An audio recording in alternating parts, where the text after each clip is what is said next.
V DCA v Ljubljani se je pričel avstrijski teden, nam ga lahko predstavite? Res je.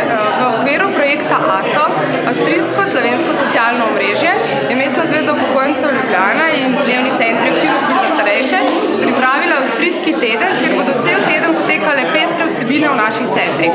Začeli smo danes z otvoritvijo slikarske razstave in s kratkim predavanjem o literaturi in umetnosti na avstrijskem Koroškem. Otvoritve se je udeležil tudi avstrijski veleposlanik v Sloveniji. Nadaljevali bomo jutri s predavanjem gospoda Strgarja v dnevnem centru na Gosposvetski o duhovnem življenju Slovencev na avstrijskem Koroškem.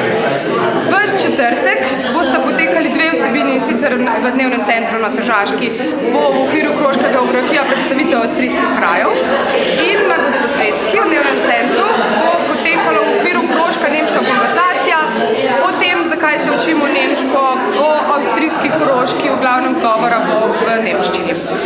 Zaključili bomo avstrijski teden v dnevnem centru na Tržaški z obiskom novega izvoljenega župana v Klobasnici in sicer bo predaval o položaju Slovencev na avstrijskem Koroškem danes in pa skratko predstavitvijo dnevnega centra v Klobasnici, ki je tudi zaživel v okviru projekta ASO. V ta namen je bil tudi izdan tale letak Korenine, ki je drugače glasilo dnevnih centrov aktivnosti za starejše. To je že druga verzija in sicer dvojezična.